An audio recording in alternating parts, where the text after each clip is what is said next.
한 주간도 평안하셨습니까? 오늘은 신명기 첫 번째 시간 말씀을 서로 나누려고 합니다. 신명기 분량이 좀 많기 때문에 먼저 오늘 이 시간에는 신명기 전체적인 윤곽을 따라서 먼저 개관을 하고, 그 다음에 다음번에는 신명기에 나타난 하나님은 어떤 하나님인가, 그리고 이런 하나님에 대한 우리의 반응과 책임은 무엇인가에 대해서 우리가 나누면서 두 편으로 나눠서 함께 말씀을 나누고자 합니다. 오늘은 첫 번째 시간으로 개관을 먼저 하려고 하는데요. 이 신명기는 120살 된 모세가 광야의 2세대들에게 하는 고별 설교로 되어 있습니다. 세 편의 고별 설교로 되어 있는데요. 이 신명기를 가리켜서 율법을 새롭게 적용하고 확장시킨 책이다, 그렇게 말을 합니다. 율법에 대한 이야기가 많아요. 이 율법을 레위기, 민수기, 출애굽기에 나오는 그 율법을 해설하고 적용하고 해설한 책이거든요. 그래서 혹자는 말하기를 두 번째 율법이다, 그렇게 말합니다.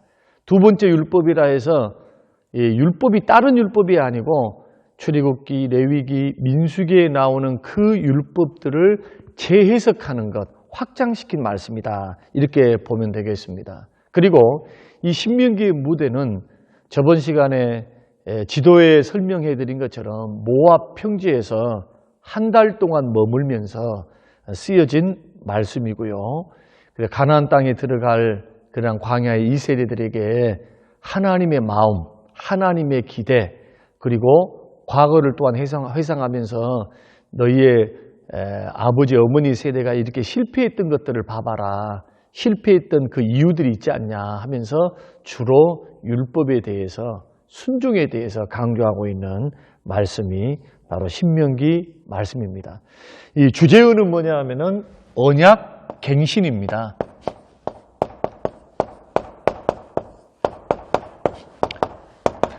출애굽한 이스라엘 백성들이 광야의 1세대들은 어디에서 언약을 맺었습니까? 우리가 출애굽기 20장 말씀을 보면은 시내산에서 하나님과 언약을 맺죠. 언약을 맺고 난 후에 하나님께서 모세를 시내산으로 올라오라고 말씀하시고 거기에서 율법을 주십니다. 십계명을 주시죠. 율법. 그런데 광야의 2세대들은 어디에서 하나님께서 다시 언약을 갱신하시느냐 하면은 모압 평지입니다. 이것이 신명기 말씀, 모압 평지에서 언약을 다시금 새롭게 갱신하고 있는 모습들을 우리가 보게 됩니다. 그래서 주제어는 뭐냐? 언약 갱신이고, 주제 말씀은 잊지 않도록 조심하라. 잊지 않도록 조심하라. 하나님께서 모세를 통해서 하나님이 주시는 신명기의 핵심 그러한 주제 문장입니다. 잊지 않도록 조심하라는 겁니다. 그래서 하나님의 과거에 베풀어 주신 하나님의 은혜를 잊지 않고 순종하는 것이 미래의 복을 누리며 사는 길이고, 하나님 백성들이 하나님이 주셨던 은혜를 망각하면은 어떻게 되느냐 하면은, 하나님의 은혜를 망각하면은 자만해지고 불순종의 길로 걸어가게 된다. 하나님의 은혜를 시시각각 베풀어 주셨던 과거의 은혜를 생각하면서, 기억하면서 그 은혜 안에서 살아야 되는데, 그것을 잊어버리면은 스스로 잘된 줄 알고, 스스로 축복받은 줄 알고 그렇게 하나님 앞에 자만하게 되고, 그 다음에 자만의 결과는 뭐냐? 불순종의 길 걸어가기 때문에 절대로 잊지 말라는 겁니다. 축복의 조건이 뭡니까? 신명기가 말씀하는 축복의 조건은 언제나 순종입니다. 순종 이꼴 축복이에요. 그래서 이스라엘 백성들이 지속적으로 하나님의 은혜를 누리고 살고, 이스라엘 백성들의 미래가 보장되기 위해서는 반드시 뭘 해야 됩니까? 순종해야 돼요. 순종하기 위해서는 하나님의 은혜를 잊어서는 안 된다. 그래서 계속해서 신명기에서 강조하는 게 뭐냐 하면은 이집트에서 구원하신 너의 하나님 여호와를 잊지 말고 계속적으로 모세가 강조하고 있는 것을 우리가 성경을 통해서 신명기를 통해서 확인할 수가 있습니다.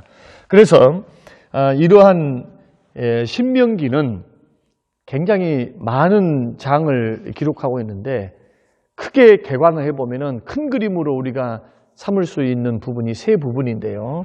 첫째 부분이 하나님의 은혜를 기억하라. 이것이 1장에서부터 4장 말씀. 그리고 두 번째는 하나님께 순종하라. 이 부분은요, 5장부터 26장까지. 그리고 세 번째 부분은요,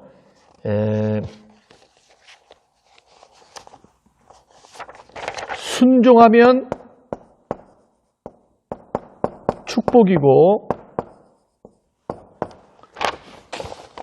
불순종하면 저주받는다.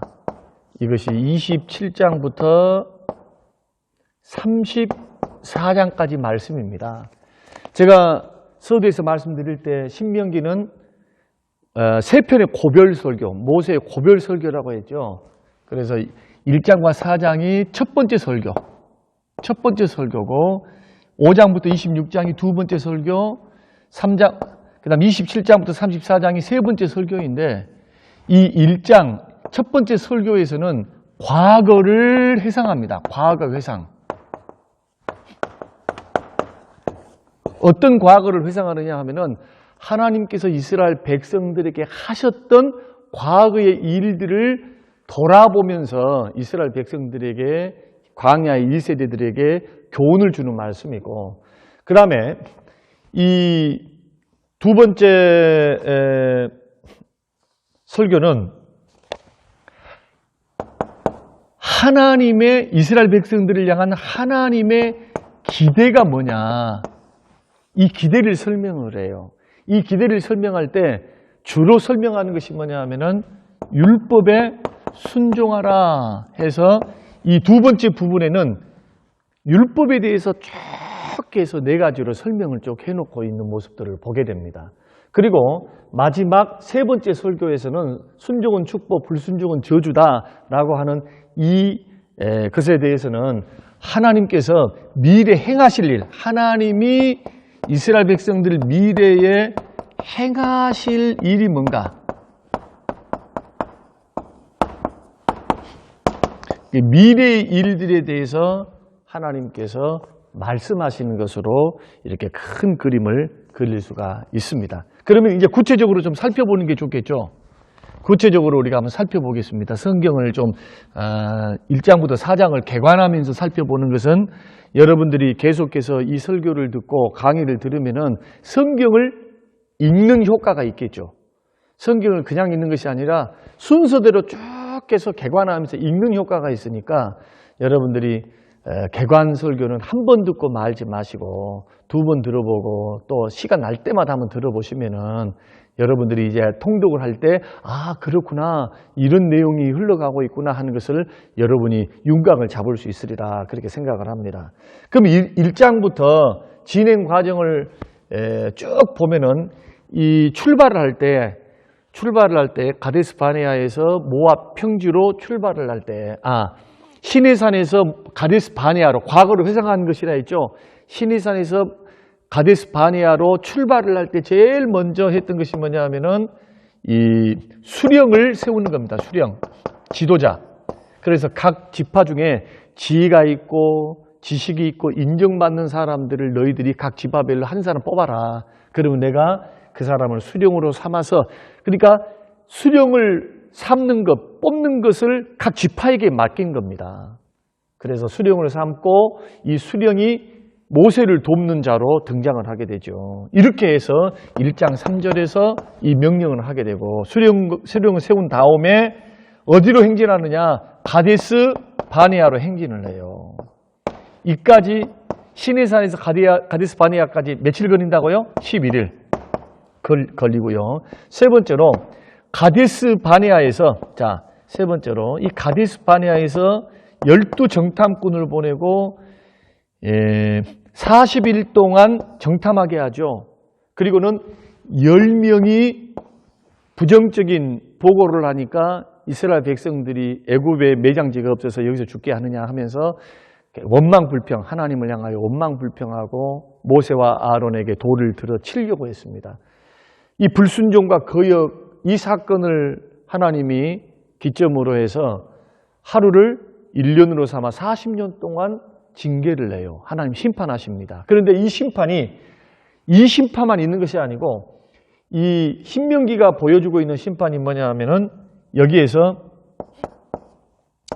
40년뿐만 아니라 아모리 족속과 전쟁에서 패하게 됩니다. 아모리 족속. 이 족속과 전쟁을 했는데 대패를 해요. 이것이 하나님의 심판이었다는 것. 그 다음에 네 번째로 이 가데스 바네아에서 모압으로 행진할 때 이것이 2장에 나오는 말씀이거든요. 오늘 신명기 2장에 모압과 에돔과 모압과 암몬과는 다투지 마라. 모압, 암몬, 그 다음에 에돔 이들과는 다투지 마라. 왜냐하면 하나님께서 다 이것이 아브라함의 후손을 통해서 나오는 족속들이거든요.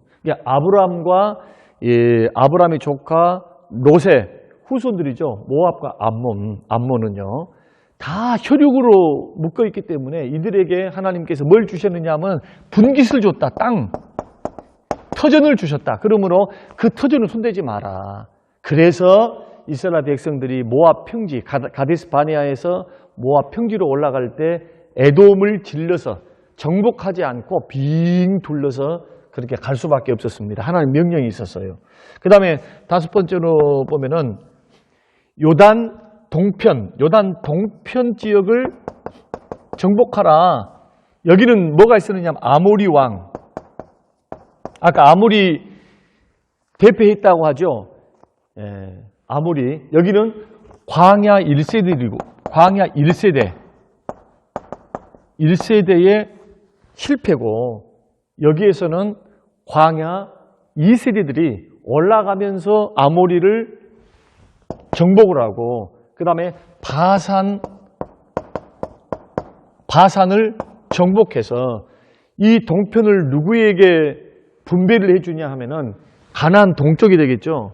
이 동편이 루벤, 갓, 므낫세, 반지파에게 분배를 해줍니다. 그러니까 루벤, 갓, 므낫세, 반지파는 요단 동편에도 땅이 있고 요단 서편에도 땅이 있는 그런 축복을 받게 되고요.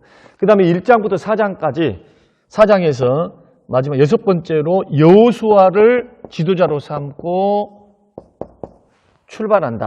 지도자를 삼았다라고 하는 것이 3장의 말씀에서 기록되어 있습니다. 이것이 하나님 은혜를 기억하라. 과거를 회상하면서 그러면은 어떤 하나님을 회상하라는 말씀일까요? 여기 가데스 바네아에서 가장 중요한 사건이 가데스 바네아라고 했죠. 여기에서 봐라. 하나님 말씀에 불순종하니까 하나님께서 심판하지 않냐. 그러므로 하나님 말씀에 순종하면은 어떻게 된다? 축복받는다. 가나안 땅 받을 수 있다라고 하는 것을 광야의 2세들에게 각인시키는 겁니다. 그러니까 이것이 은혜라는 거예요. 은혜. 하나님의 은혜. 순종할 때 하나님이 주시는 놀라운 축복을 기억하면서 너희들은 부모의 세대가 실패했던 전철을 밟지 마라 라고 강조하고 있는 말씀입니다. 여기까지 우리가 첫 번째 개관을 좀 할 수가 있습니다. 두 번째 부분은 하나님께 순종하라는 것입니다. 두 번째는 하나님께 순종하라. 이게 두 번째 설교예요. 두 번째 설교.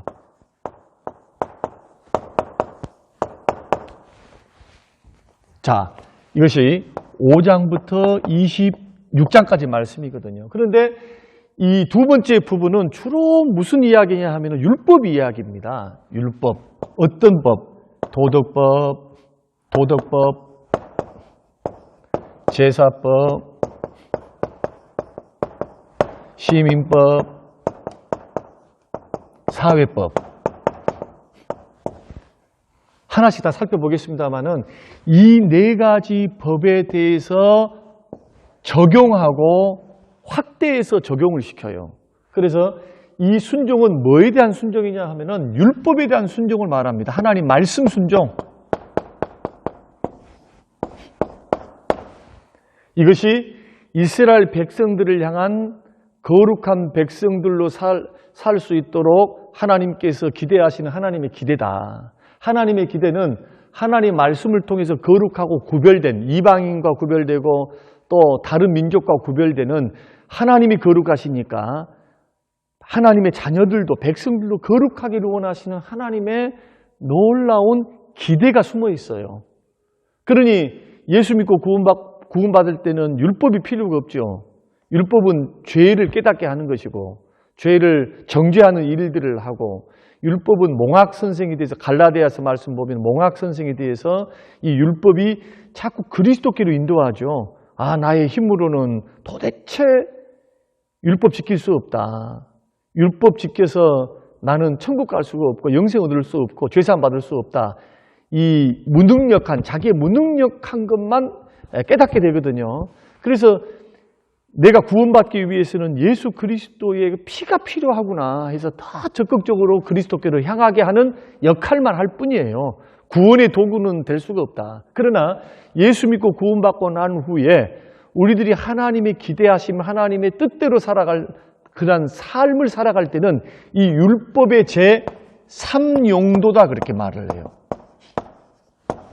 아까 제가 설명드렸던 정죄의 기능이라든지 죄를 깨닫게 하거나 아니면은 그리스도께로 향하게 하는 그런 기능 말고 1, 2용도 말고 제3용도로서 이 율법이 하나님의 뜻을 순종해서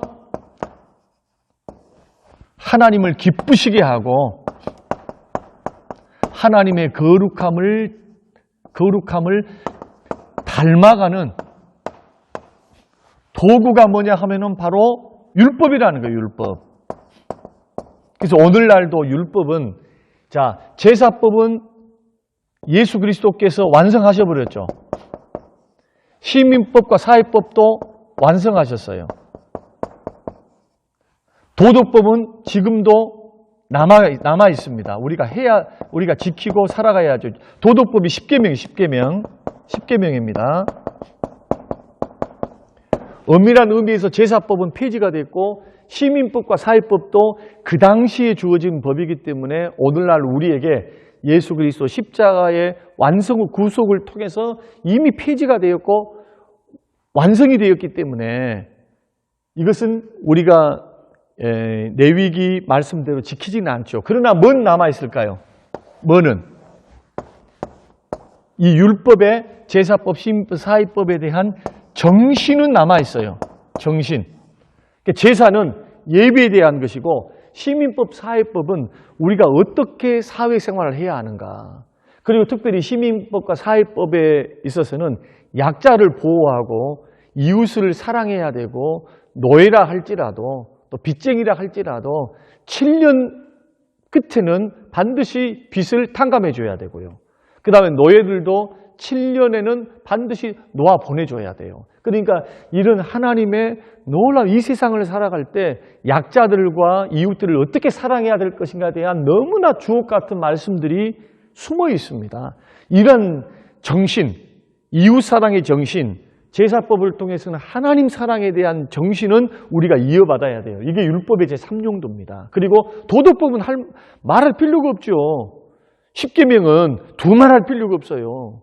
하나님 사랑하고 이웃 사랑하는 방법이니까 오늘날에도 철저하게 이 말씀을 지켜서 우리들이 거룩하고 구별된 하나님의 사람으로 살아가야 한다는 것, 이것을 우리가 먼저 설명드릴 수가 있습니다. 그러니까 신구약 넘나들면서 이 율법의 의미를 제가 설명을 드리는 겁니다. 이렇게 해야 건전하고 건강한 신앙생활을 유지할 수 있지, 예수님이 십자가에 못 박아 죽으셨으므로 율법을 폐지했으니까, 완성했으니까 이제는 율법을 지킬 필요도 없다. 이게 구원파입니다. 구원파. 폐지하러 오신 것이 아니에요. 폐지하신 것이 아닙니다. 십자가에서 완성시키시는 거예요. 주님은 율법을 폐지했다고 말씀하신 적이 없어요. 그러니까 우리가 이 부분을 착각하지 말고, 무슨 율법이 십자가에 폐지됐으니까 주일 성수 필요 없다, 11조도 필요 없다, 예배 드리는 것도 각자 하면 된다, 이딴 식으로 가르치는 저 성경을 오해하고 복음을 오해하고 구원파적인 그런 사고를 갖고 있는 잘못된, 거기에 여러분 현혹되지 말고 말씀이 굳건히 있어서 하나님의 말씀을 따라서 여러분 승리하시며 걸어가시기를 바랍니다. 그래서 순종하라라고 하시는데, 자, 아까 설명드린 것처럼 시내산에서 도덕법을 주시죠. 십계명을 주신단 말. 십계명을 주십니다. 이걸 십계명. 이것을 쭉 해서 레위기보다도 훨씬 더 많이 설명합니다. 설명하고요. 두 번째로는 이것이 5장의 말씀이고, 6장에서는 율법을 가르치라. 이걸 가리켜서 성경은 쉐마, 들으라 하면서 목숨 다해 마음을 다해 하나님을 사랑하고 자녀들에게 부지런히 앉았을 때나 일었을 때나 그 말씀을 가르치라. 그래서 이스라엘 백성들이 안녕과 평안을 가나안 땅에서 계속적으로 지속적으로 안녕과 평안을 누릴 수 있는 방법은 뭐냐 하면은 율법을 순종하는 길이에요. 그러니까 이스라엘 백성들, 구원받은 하나님의 백성들의 정체성, 세상 사람들과 다른 것이 무엇입니까? 우리는 말씀을 가지고 있고, 우리는 예수 그리스도의 인격을 닮아서 세상 사람들과 다른 빛과 소금이 되는 것. 그 방법이 뭡니까? 말씀 순종의 길이에요. 그러니까 절대로 예수님으로 말미암아 구원받았다 해가지고 말씀을 가볍게 여기면 안 된다 하는 것을 우리들이 기억해야 되고, 그 다음에 세 번째로 7장에서는 가나안을 정복하라. 가나안을 정복하라. 정복할 때 절대로 그 가나안 족속들과는 언약도 맺지 말고 혼인도 하지 말아라. 왜냐하면 이 언약을 맺고 혼인 관계를 통해서 우상 숭배를 불러오고 영적으로 도덕적으로 타락할 수가 있기 때문에, 이것은 오늘날도 마찬가지예요. 오늘날도 여러분 예수 믿는 사람들이 불신결혼, 자녀들이 나는 믿고 있는데 불신결혼을 묵인하면 안 됩니다. 할 수만 있는 대로 믿는 사위, 믿는 며느리를 얻으려고 기도하면서 준비해야 되고, 또 자녀들에게도 그렇게 가르쳐야 돼요. 왜냐하면 영적 타락이 옵니다. 영적 타락. 믿음이 떨어져요. 회복되기가 상당히 어렵습니다. 이것을 반드시 기억해야 된다. 그 다음에 네 번째는 뭐냐 하면은 여호와를 하나님을 기억하라. 이것이 8장 말씀이거든요. 8장. 자, 가나안 땅에 이스라엘 백성들이 들어갔습니다. 이스라엘 백성들이 들어가서 그들이 등 따숩고 배부르고 하나님이 주시는 그 번영과 축복을 누릴 때에 제일 먼저 잊어버릴 수 있는 게 뭘까요? 그것은 바로 하나님이에요. 하나님의 사랑, 하나님의 은혜, 개구리 올챙이적 시절을 까마득히 잃어버리고 하나님을 잊어버릴 수 있는 그런 최대의 위험한 일들이 발생을 합니다. 그래서 이 하나님을 기억할 때 특별히 중요한 요절의 말씀이 뭐냐면 8장 3절입니다. 8장 3절의 말씀 보면은 하나님께서 광야에서 만나를 주어 살게 하신 것은 사람이 떡으로만 사는 존재가 아니라 여호와의 입에서 나오는 말씀으로 사는 존재임을 가르치시려고 너를 광야에서 낮추시고 만나를 주셨다고 말씀하시거든요. 그러니까 예수 믿는 믿음의 사람들도 똑같아요. 지금도 생존하기 위해서 우리는 사업도 해야 되고 생존하기 위해서 많은 것들을 해야 돼요. 사회활동도. 그러나 반드시 잊어버리지 말아야 될 것. 하나님께서 은혜를 베푸시고 먹고 살게 하신 이유, 하나님께서 때를 따라 돕는 은혜를 주사 영 넘어지지 않고 그래도 은밀하고 비밀하게 우리를 지키시고 우리에게 먹을 것, 입을 것, 쓸 것을 공급하신 이유, 하나님이 먹이신다. 하나님이 채우신다. 그러므로 나는 어떻게 살아야 되느냐? 하나님의 입에서 나오는 말씀을 순종하며 살아라. 그래서 믿음의 길 이렇게 걸어가야 복 받는다는 겁니다. 이것이 신명기가 가르쳐 주신 말씀이에요. 그 다음에 5절 말씀 보면, 5번째는 이 9장의 말씀 보면은 이 이스라엘 백성들이 가나안의 복을 받을 수 있었던 이유가 뭐냐 하면은 하나님의 은혜 때문이었다. 여러분 집에서 9장 1절에서 5절 말씀을 찾으시되 5절 말씀을 좀 주목해서 여러분들이 들으셔야 될 것 같습니다.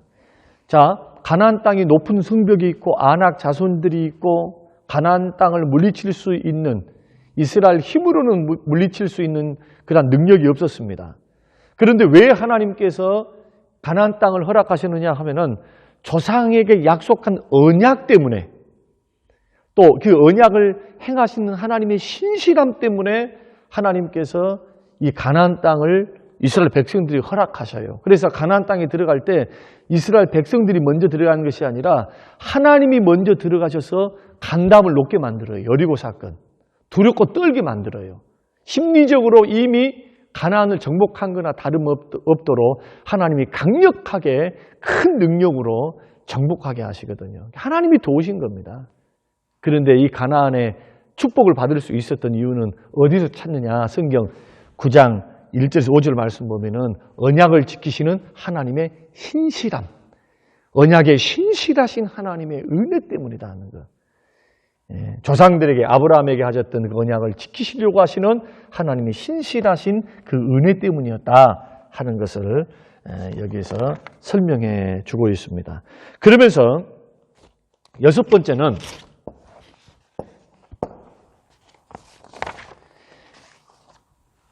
또 9장의 말씀을 보면은 금송아지 사건이 발생하거든요. 금송아지 사건, 배교하죠. 배교 사건. 하나님 엄청나게 진노하세요. 모세도 진노해서 율법의 돌판을 받아갖고 왔는데 깨트려 버리죠. 그런데 하나님께서 다시 모세를 불러서 율법을 다시 주셔요. 다시. 이런 사건들이 있었는데 이 사건에서도 하나님이 모세의 간청하는 기도 때문에 이 백성들을 버리지 아니하시고 은혜를 베풀어 주세요. 가나안 땅 들어갈 수 있도록 버리지 않고 하나님이 은혜를 베푸신 모습을 보고, 그 다음에 7번째로 10장과 11장 말씀을 여러분 집에서 읽어보시면은 말씀에 순종하면 축복,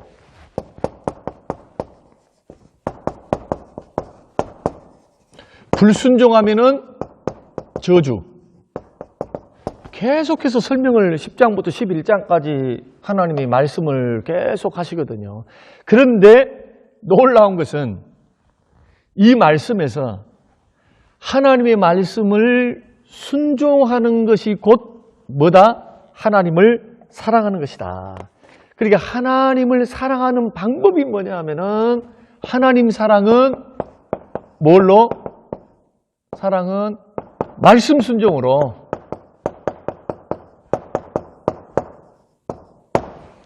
그런데 하나님을 사랑하기 위해서 해야 될 것이 있다고 말씀을 합니다. 이것이 10장 16절 말씀 보면은 마음에 할례를 받으라. 할례를 어디에 받아야 되느냐 하면은 마음의 할례를 받아야 하나님을 사랑할 수 있고 하나님 말씀대로 순종할 수 있다는 거예요. 그러면 마음의 할례가 뭐냐 하면은 우리 마음을 사로잡고 있는 자기 중심성.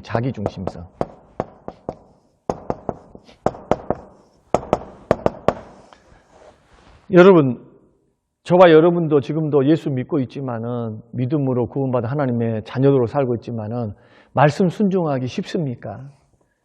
자기가 부인되지 않으면 하나님 말씀 순종 못해요. 자기 경험, 자기 환경, 자기 생각, 자기 뜻이 먼저 있는 사람, 언제나 하나님보다, 하나님 뜻보다도, 하나님의 마음보다도, 하나님의 중심보다도 자기가 주인되어 있는 사람들은 하나님 말씀 순종 못해요. 그러니까 하나님을 사랑하기 원하고 순종의 길을 걸어가기 원하면은 마음이 변화를 받아야 돼요. 그래서 로마서 12장 1절과 2절 말씀 보면은 마음이 변화되어서 하나님의 기쁘시고 온전하신 뜻이 무엇인가 분별하도록 하라. 이게 로마서 12장 1절, 2절 말씀이잖아요. 1절, 2절 말씀. 자기 중심성. 그런데 오늘날은 성령께서 자기 중심성을 깨뜨리십니다. 보혜사 성령님께서 말씀 순종하고 하나님 사랑할 수 있도록 우리에게 동기부여를 주세요. 자꾸 부드러운 마음을 주시고 또 어두운 마음, 굳은 마음을 제거하시고 성령 충만하지 않고서는 주의 말씀 따라 못 가요. 그래서 마음의 할례는 신약적으로 말하면 성령 충만입니다. 성령 충만해야 자기를 극복해요. 자기가 부인돼요. 이것이 주시는 교훈이 되겠습니다. 그리고 아까 순종에서 도덕법 이야기를 먼저 했죠. 이제 세 가지가 좀 더 남아 있습니다. 두 번째가 제사법, 세 번째가 시민법, 네 번째가 사회법. 이제 여기는 좀 빠르게 좀 지나가도록 하겠습니다. 제사법에 대한 내용이 12장에서부터 16장에서 말씀을 하고 있고요. 그 다음에 시민법은 16장에서 20장 말씀에, 사회법은요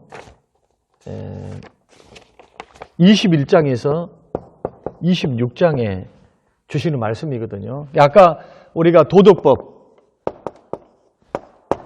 이야기를 했죠. 도덕법. 이 네 가지 법을 순종하는 것, 이것이 하나님이 택함받고 부름받은 하나님 백성들을 향한 하나님의 기대인데요. 여기서 중요한 것만 제가 설명을 좀 드리고 넘어가는 게 좋을 것 같습니다. 제사를 드릴 때 희생제사, 오제사죠. 오제사, 7절기, 그리고 11조. 하나님 앞에 제사법에서 이것을 이 세 가지를 드릴 때 어떻게 해야 되느냐 하면은 반드시 중앙 성소로 찾아와라. 이 성막이죠, 성막. 제사를 드릴 때, 11조 드릴 때, 절기 지킬 때 중앙성소, 성막으로 찾아 나와서 하나님 앞에 드리라 라고 하나님께서 그렇게 법을 딱 정하셔요. 그 다음에 뭘 금지하시느냐 하면은 우상 숭배. 심지어는요 13장 6절에서 9절 말씀 보면은 부모 형제라도 우상을 숭배를 하게 되면은 절대로 용서 없이 죽여라, 그렇게 말씀하고요. 그 다음에 세 번째로는 11조. 소산의 11조를 하나님 앞에 반드시 드리라, 14장. 그리고 중요한 것은 사회적인 약자에 대한 배려가 있습니다. 부채, 그 다음 노예, 종. 이것이 15장의 말씀인데, 부채가 있으면은 7년 끝날에 부채를 탕감해줘라. 노예도 7년이 되면은 해방시켜줘라. 이것은 고대 근동, 지금으로 말하면 고대 사회에서 있을 법한 일입니까? 그래서 하나님의 율법은 그 주변에 있었던 여타의 법보다 더 뛰어나고 더 성숙하고 더 보배로운 법이었다는 것을 알 수가 있어요. 이러한 부분들이 특징으로 작용을 하고요. 그 다음에 아까 7절기 이야기 있었죠.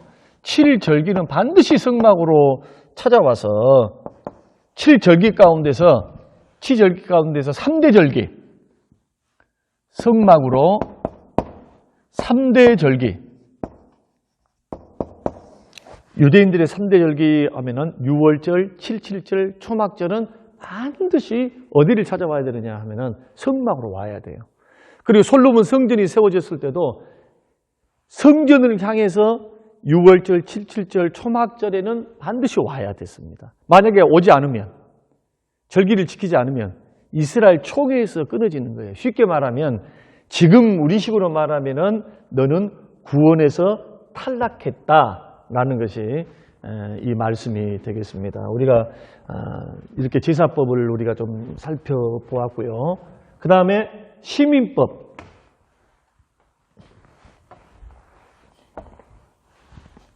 시민법은 특별히 재판장에 대한 직무, 왕에 대한 직무, 그리고 제사장에 대한 직무, 증인제도. 증인은 두세 사람이 증인이 없으면 확정시키지 마라.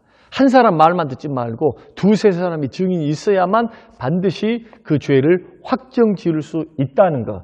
이것이 시민법이고요. 그 다음에 왕의 직무에서 왕이 지켜야 될 것들이 있었는데 그것은 신명기 말씀을 보존하고 그 다음에 읽어야 됐었고 이게 17장 말씀이거든요.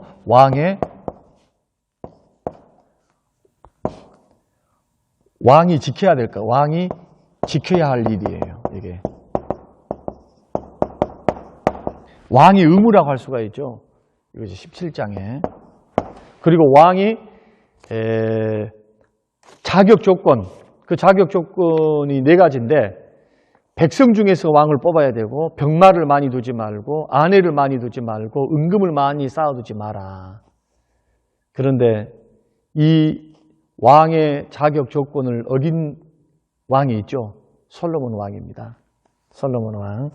이것이 주로 시민법에서 나왔다 하는 것. 그 다음에 사회법을 보면은 21장부터 26장의 말씀인데요. 여기에는 미결 살인사건에 대해서 또 가족관계에 대해서 장자 상속권, 폐역한 아들을 처리하는 것, 그 다음에 형제의 소유물을 어떻게 해야 되고 결혼해서 순교를 어떻게 지켜야 되는가, 또 전쟁 포로와 결혼할 때는 어떻게 해서 결혼할 수 있는가, 뭐 이런 가족관계, 그리고 총회에 참여하지 못할 사람들에 대한 것이라든지, 또 11조는 토지소산의 11조를 드리라. 이것이 다 사회법에서 21장부터 26장까지 나오는 사회법에 해당하는 말씀입니다.